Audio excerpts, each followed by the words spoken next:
Bien, vamos a hablar este día sobre la propiedad, planta y equipo, porque el enfoque de la asignatura de Contabilidad 3 es enfocarnos primeramente en los activos no corrientes, que tal como vimos en la parte que se envió de la presentación sobre el balance general, los activos no corrientes son aquellos de los cuales se espera obtener beneficios económicos en el largo plazo, es decir, en un plazo superior a un año.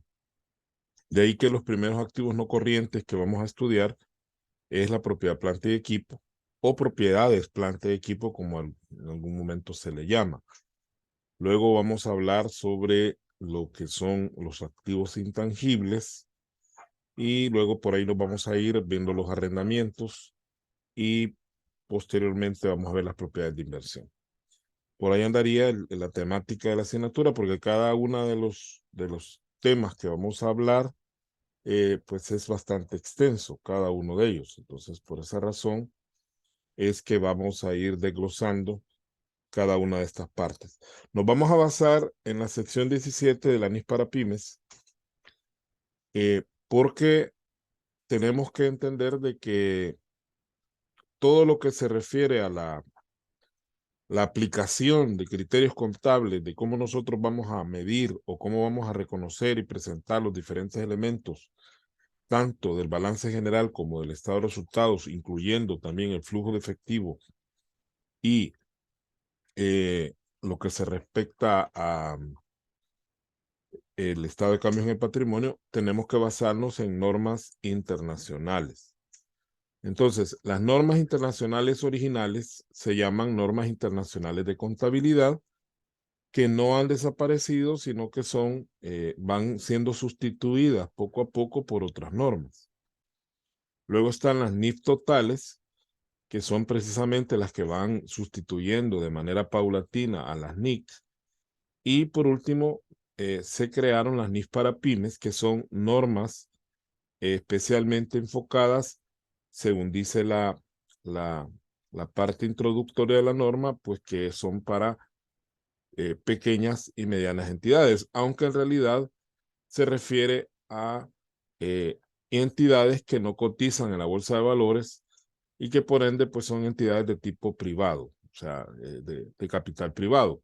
Porque cuando una entidad cotiza en bolsa, entonces su capital es de tipo público.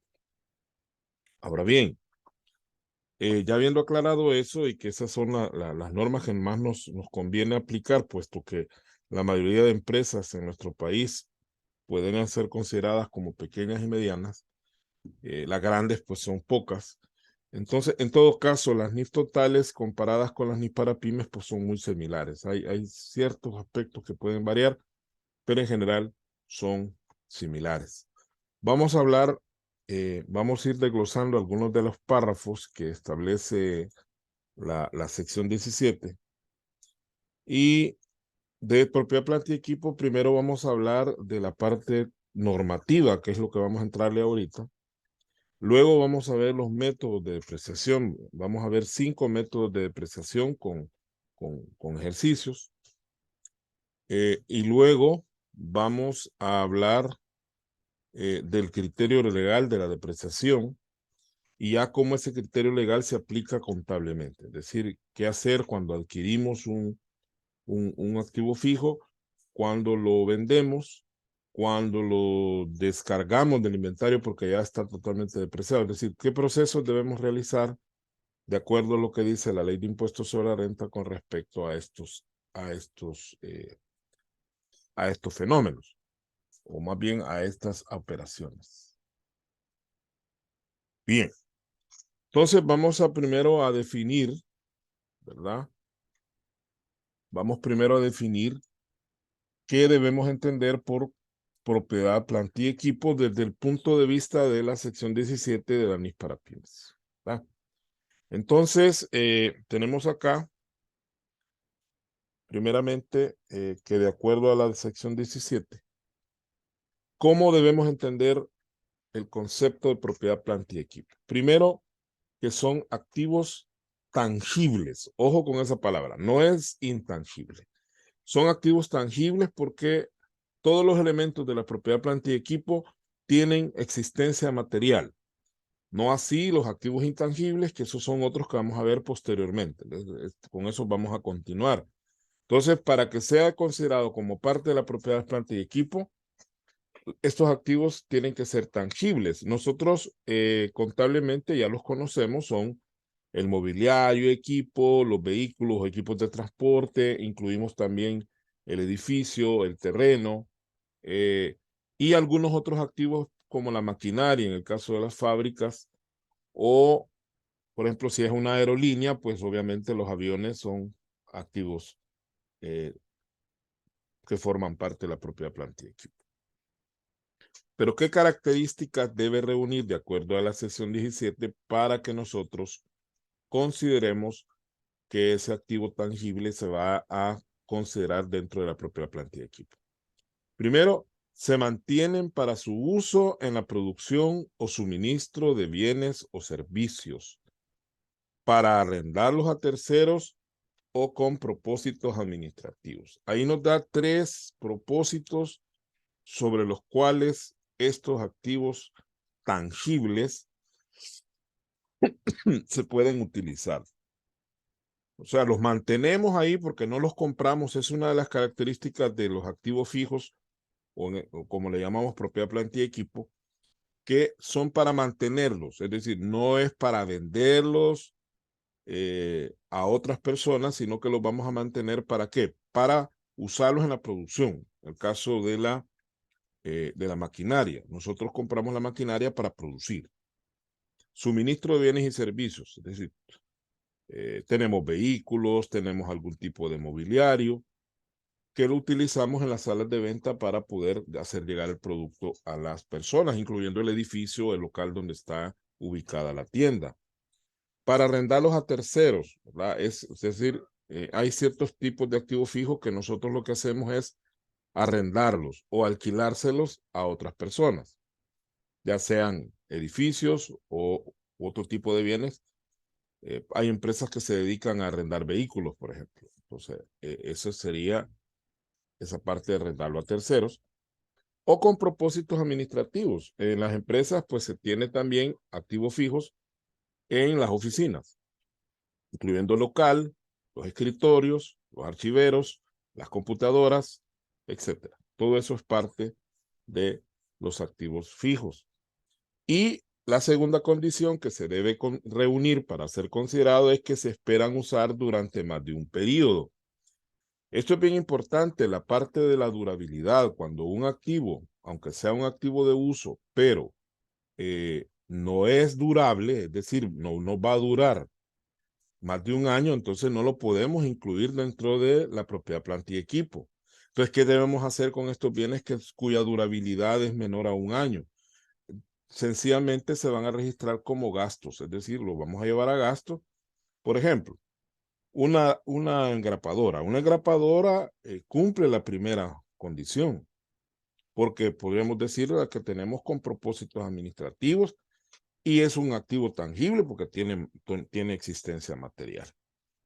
Pero ¿cuál es el problema de la engrapadora? Que las engrapadoras no duran más de un año, sobre todo en una oficina, o se arruinan o caminan, ¿verdad? O sea, alguien se la llevó ahí. Uy, se me olvidó que se me cayó ahí en el bolso que llevo, ¿no? Hay gente que se la lleva. Entonces, ¿qué debemos hacer con la? En todo caso, hay otro criterio que aquí no lo menciona, pero que en la práctica nosotros usamos, y es que a veces no es tanto la durabilidad, sino también puede ser el valor, ¿verdad? Hay bienes que son un valor demasiado pequeño como para estarlos registrando como activos fijos. Ahí, por ejemplo, las engrapadoras, los famosos sacabocados o perforadores. Todos esos son bienes de uso, pero normalmente no duran más de un año y en todo caso su valor es bastante mínimo. Entonces, esas son las dos características que debe tener un activo para ser considerado dentro de propiedad, planta y equipo. Ahora bien, también es importante, y eso está en el material que les envié, bueno, primero a Sergio se lo envié hace la semana pasada, creo yo, y luego pues a la compañera Mirna y Salvador, pues se los envié, parece que ahora o ayer. Y es lo que se refiere al reconocimiento.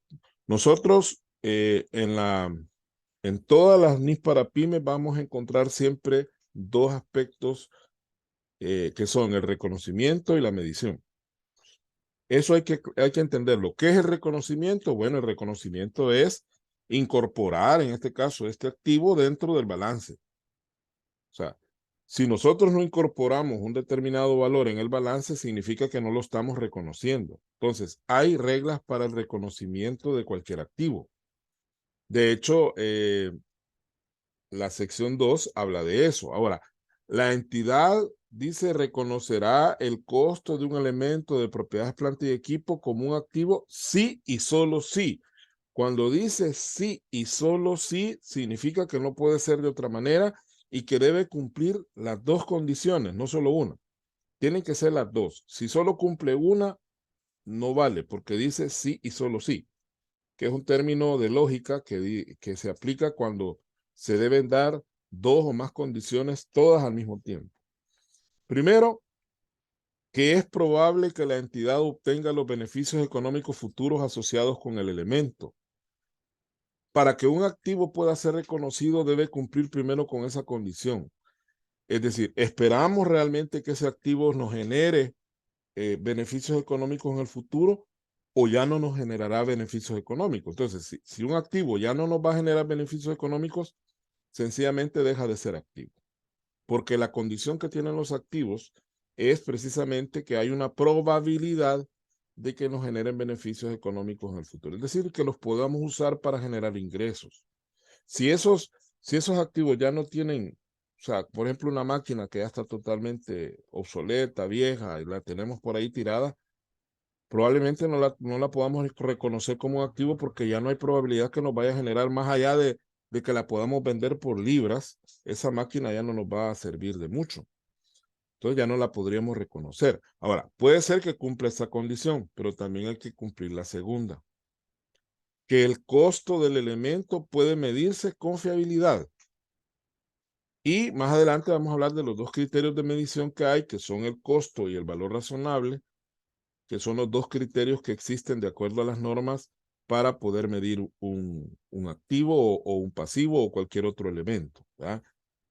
Al costo o al valor razonable. Ahora, el problema que se da es que a veces hay ciertos activos que están dentro de la empresa, pero que no se pueden, el costo no se puede medir con fiabilidad. ¿Por qué? Porque probablemente esos elementos surgieron dentro de la misma empresa, es lo que le llaman plusvalía generada internamente.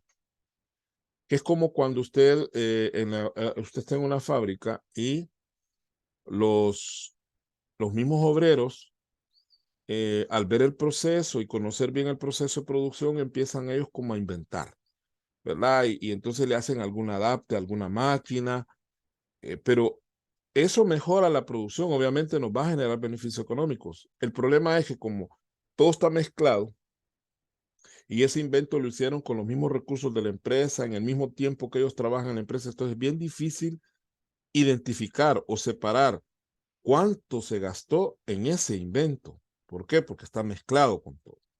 Entonces, sí va a generar beneficios económicos en el futuro ese adapte, ese invento que le hicimos a la máquina.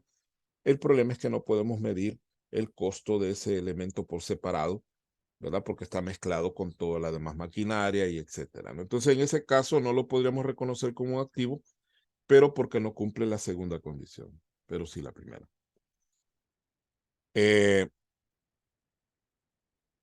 Siempre dentro del reconocimiento dice que partidas tales como las piezas de repuesto, equipo de reserva y el equipo auxiliar se reconocerán de acuerdo con esta sección cuando cumplan con la definición de propiedades, planta y equipo, es decir, lo que acabamos de estar diciendo. En otro caso, estos elementos se clasificarán como inventarios. Si nosotros, por ejemplo, tenemos ciertas máquinas y por cuestiones de previsión, nosotros tenemos los repuestos de esas máquinas ahí en una bodeguita por cualquier cosa, ¿no? Se arruina alguna, qué sé yo, alguna faja del motor, o habría que cambiarle alguna pieza eléctrica, pero esas piezas las tenemos guardadas en una bodega. Eso no se puede reconocer como propiedad, planta y equipo, puesto que no las hemos incorporado a la máquina, están todavía guardadas. Entonces, se clasifican sencillamente como inventarios. Es decir, la norma lo que nos va dando es ciertos lineamientos de cómo vamos a trabajar a la hora de contabilizar, en este caso, la propiedad, planta y equipo. Hay que aclarar de que las normas no restringen, sino que por el contrario, las normas dan alternativas, porque ninguna norma está diseñada para ponerle camisa de fuerza a las empresas de cómo deben evaluar las cosas, sino que lo que la norma hace es dar como límites, ¿verdad? Darle una serie de opciones y usted escogerá la que más se adapte a su necesidad como contador. Esto de las normas es importante. Yo no sé hasta qué punto ustedes han leído algunas normas, pero no solo es de leerlas, es de manejarlas, de tenerlas claras, porque cuando llega la auditoría a la empresa, pues los auditores se supone que van a aplicar los criterios a la hora de auditar conforme a normas y obviamente conforme a leyes, ¿verdad? Porque las leyes no nos podemos escapar de eso. Hay ciertas contradicciones, quiero aclarar, hay ciertas contradicciones entre lo que dicen las normas y lo que dicen las leyes. Ahora, ¿a qué le debemos hacer más caso? Tenemos que hacerle más caso a la ley porque la ley está por encima de cualquier norma. Sin embargo, hay situaciones donde lo que dice la norma y lo que dice la ley se pueden conciliar, es decir, podemos llegar a un punto medio entre ambas cosas. No necesariamente está que uno es negro y el otro es blanco, sino que a veces hay grises, ¿no? Ahora bien, siempre dentro del reconocimiento. Esto es bien importante. Cuando yo estudié por primera vez contabilidad, que fue en el bachillerato, allá por el año de 1985, recuerdo yo que cuando veíamos los ejercicios, los edificios y los terrenos siempre iban en una sola cuenta. Entonces, Pablito, que era mi profesor de contabilidad en primer año, paz descanse, él nos decía, edificio y terrenos, decía él, y siempre lo manejábamos como una sola cuenta. Pero de acuerdo a la normativa y lo que dice ahí en la lámina que tenemos en pantalla, se tiene que trabajar edificio y terreno separado, ¿verdad? Por eso dice ahí, los terrenos y los edificios son activos separables y una entidad los contabilizará por separado, incluso si hubieran sido adquiridos de forma conjunta. De hecho, cuando usted adquiere un edificio, o sea, amarrado al edificio al terreno, pues porque el edificio no está en el aire, ¿no? Pero a usted le dan, o sea, a usted le dicen, el edificio vale $1 millón con todo y terreno. Incluso el terreno donde está sentado el edificio, los parqueos, las zonas verdes, todo va incluido en un solo paquete. Entonces, ¿qué hay que hacer? Buscar una manera de separar, de calcular el valor del edificio y el valor del terreno. Una de las formas más prácticas, aunque no tan exactas de hacerlo, es averiguar cuánto vale el terreno así pelón. O sea, ¿cuánto valdría este terreno si no hubiera edificio, no?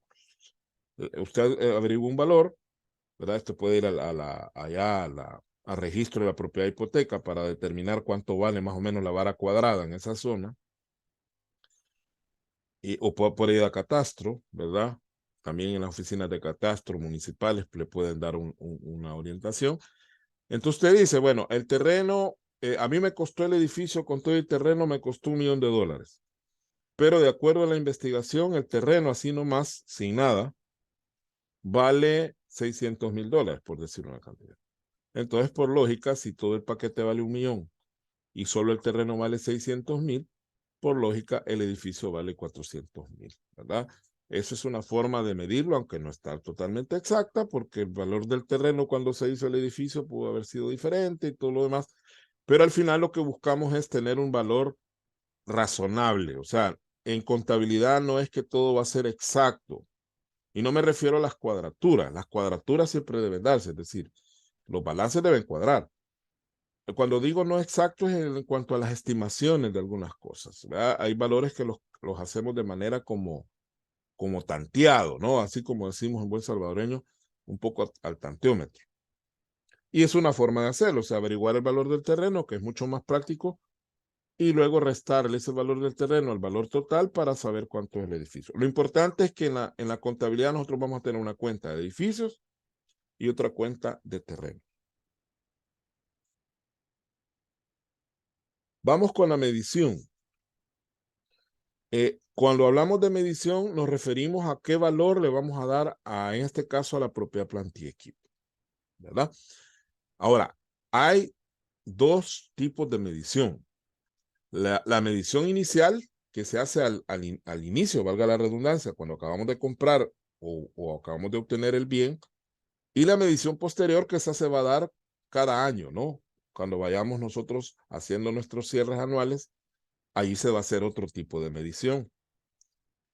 Entonces dice que la medición inicial, dice, una entidad medirá un elemento de propiedades, planta y equipo por su costo en el momento del reconocimiento inicial. Es decir, que al momento de comprar el terreno, al momento de comprar el edificio, al momento de comprar el vehículo, al momento de comprar el mobiliario, el valor que le vamos a dar es lo que nos costó. ¿Verdad? Así, lo que nosotros pagamos por ese bien. Nos costó 50,000 pesos el terreno, nos costó 5,000 dólares el carro, nos costó $400 los archiveros. Ese es el valor que vamos a registrar en el momento del reconocimiento inicial. Ahora, el problema es que a veces los bienes no se compran. Hay casos donde los bienes son heredados o son regalados por otra persona.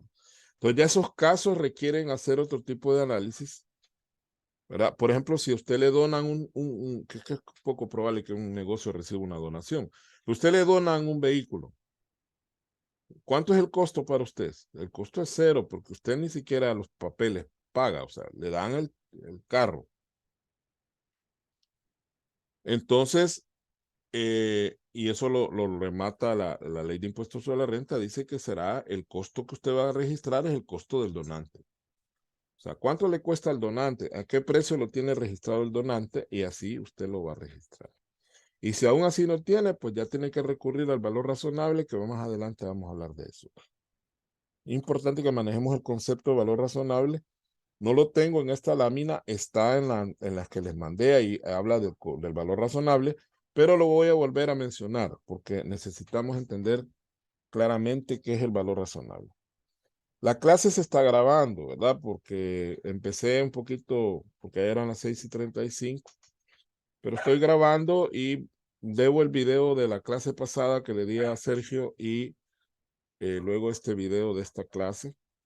Vamos a tener, en este caso, a mí, como esta plataforma es la versión gratuita de Zoom, me da pues un máximo de 40 minutos. Ahora, terminando los 40 minutos, nos vamos a volver a reconectar porque no vamos a hacerlo solo de 40 minutos, ¿verdad? Vamos a dar 40 minutos y luego vamos a dar 20 o 25 minutos más después para concluir, porque también estoy todavía recuperándome de la gripecilla que me dio y estoy un poquito afónico, entonces, pues sí, no podemos forzar tampoco el instrumento. Ahora, vamos a seguir. ¿Cuáles son los componentes del costo? Porque uno dice, bueno, compré una máquina y me costó 50,000 pesos. ¿Será ese el costo? Veamos qué es lo que dice acá. El costo de los elementos de propiedades, planta y equipo comprende todo lo siguiente. Hay que aclarar que todo lo que aquí vamos a mencionar se debe incluir dentro del costo.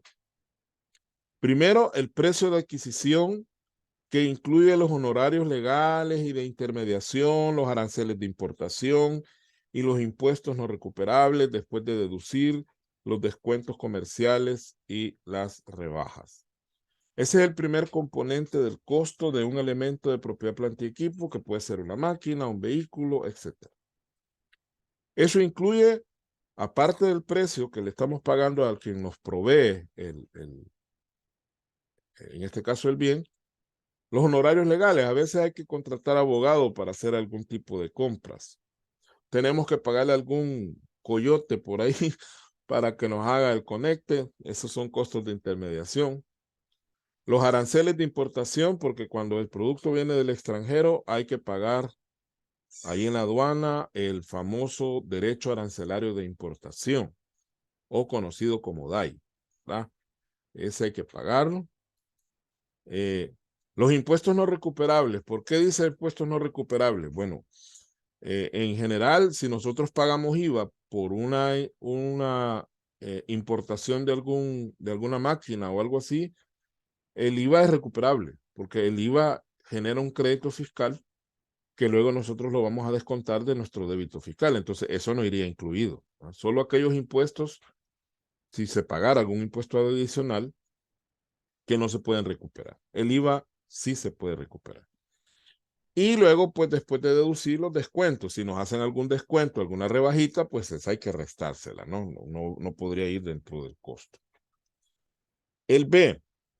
Bueno, esta presentación igual yo se la voy a mandar al WhatsApp hoy mismo, terminando la clase, yo mando la presentación. No se preocupe, por si acaso usted se queda sin copiar algún dato, no se preocupe que yo le voy a mandar la presentación. Me interesa más que entendamos la explicación, porque esa es la idea de la sesión, aunque sea virtual, ¿verdad? Pero la sesión sincrónica sirve precisamente para que el docente explique y ya el alumno ya se queda con el material revisándolo, leyéndolo otra vez para poder captar algunas otras cosillas que quedaron pendientes. ¿Qué más va a incluir? Todos los costos directamente atribuibles a la ubicación del activo en el lugar y en las condiciones necesarias para que pueda operar de la forma prevista por la gerencia. Estos costos pueden incluir los costos de preparación del emplazamiento, los costos de entrega y manipulación inicial, los de instalación y montaje y los de comprobación de que el activo funciona adecuadamente. Pongámonos en el caso extremo, porque normalmente mobiliario y cosas así, generalmente pues los compramos, los conectamos y los empezamos a usar, ¿no? De hecho, muchos de los impresoras y todo eso ya se le llama plug and play, le llaman, o sea que nomás se conectan y ya ellos funcionan sin necesidad a veces de instalar ningún software que los famosos drivers, ¿verdad? No queda una vez. Pero si hablamos de una máquina, ¿verdad? Digamos que traemos una máquina. Hay máquinas tan grandes que para poder instalarlas en el lugar donde van a quedar hay que romper paredes. Hay que romper paredes, meter la máquina, instalarla correctamente, hay que pagarle a un técnico que nos haga el trabajo de ponerla a tono. Tenemos que pavimentar algún lugar para que ahí donde va a estar la máquina, tenemos que crearle algún tipo de conexiones, por ejemplo, si es una máquina que trabaja con agua o con líquidos, algún tipo de tubería para que el líquido pueda, así como las lavadoras, ¿verdad? Que se les tiene que instalar un sistema de alimentación de agua y de drenaje del agua. O sea, tanto el agua que ingresa a la lavadora como la que sale luego de los ciclos de lavado. Igual puede ser una máquina lavadora de botellas. Hay que crearle un sistema de desagüe. Hay que crearle un sistema de alimentación de agua. Por eso dice preparación del emplazamiento. El emplazamiento es la colocación de la máquina. A veces tenemos que pagar transporte de la aduana o de allá donde lo tenemos hasta la empresa. La máquina a veces viene en pedazos, ¿verdad? Y entonces así se trae, aquí se arma. Hay que pagarle a alguien para que haga el montaje. Entonces, todos esos gastos que se tienen que hacer para que quede ya instalada la máquina, en este caso la máquina, también se le deben agregar al costo. Y esto casi nadie lo usa y aquí lo dice la norma claramente. La estimación inicial de los costos de desmantelamiento o retiro del elemento, así como la rehabilitación del lugar sobre el que se asienta, la obligación en que incurre una entidad cuando adquiere el elemento como consecuencia de haber utilizado dicho elemento durante un determinado periodo, con propósitos distintos al de producción, de inventarios, durante tal periodo. Es decir, Se debe estimar hasta cuánto nos va a costar desarmar la máquina. Ya cuando esté viejita, ya no la vayamos a querer, tenemos que agregarle al costo una estimación de lo que pensaríamos que podríamos gastar a la hora de darle la nuca a la máquina, ¿verdad? Y dejar todo como estaba. Acuérdense que si rompimos paredes para meter la máquina, habrá que romper paredes para sacarla. Luego dejar bien pavimentado y todo lo demás, ¿no? Todo eso también hay que calcularlo y se le carga el costo del bien, en este caso de la máquina. Ahora, no se consideran como parte del costo de propiedades, planta y equipo y que se reconoce, todo esto que vamos a mencionar aquí, se reconocen como gastos, ¿verdad? O sea, debemos llevarlos directamente al gasto y no convertirlos en activos. Primero, los costos de apertura de una nueva instalación productiva. Cuando usted va a abrir una nueva área en la empresa y usted empieza a hacer algunas remodelaciones para poder crear esa nueva empresa, eso se debe llevar al gasto, porque no está relacionado con un activo en específico. Costos de introducción del nuevo producto o servicio, incluyendo la publicidad y actividades promocionales. Antes los gastos de publicidad se consideraban como un activo diferido, de hecho se ponían en el balance, la publicidad. Hoy no, todo lo que se gasta en publicidad para nuevos productos o productos que ya existen, todo eso se va al gasto. Gastos de venta, gastos de distribución, como también se le llama. No se le pueden agregar al costo de un activo fijo. Costos de apertura del negocio en una nueva localización o los de redirigirlo a un nuevo tipo de clientela. O sea, los famosos gastos de organización, esos tampoco, ¿verdad? Incluyendo, dice, costos de formación de personal, es decir, que la gente vayamos a darles capacitaciones para que puedan atender a la clientela. No, todo eso va al gasto. Costos de administración y otros costos indirectos también ya sabemos que van al gasto. Y otro detalle, los costos por préstamo. Hubo una época en que se consideraban que los intereses, por ejemplo, si usted iba a comprar una máquina, o damos, un edificio, pero no tenía suficiente dinero para comprarlo así directamente cash, entonces usted hacía un préstamo. Obviamente ese préstamo le va a generar interés, entonces se decía, como ese préstamo es para el edificio, entonces los intereses que generaba el préstamo, usted estaba pagando por el préstamo, se los cargaban al edificio como parte del costo del edificio. Eso ya no se puede hacer. Los costos por intereses deben ir como gastos financieros y se deben liquidar en el periodo en que se han generado. No podemos estarle cargando costos de intereses a los activos fijos. Bien, vamos a cerrar ahorita, jóvenes. Nos reconectamos inmediatamente, por favor. La meta de hoy es terminar esta parte de la presentación. El próximo martes vamos a empezar a ver ya los métodos de depreciación. Primero Dios. Entonces ahorita cerramos y nos reconectamos inmediatamente. De acuerdo, Lee.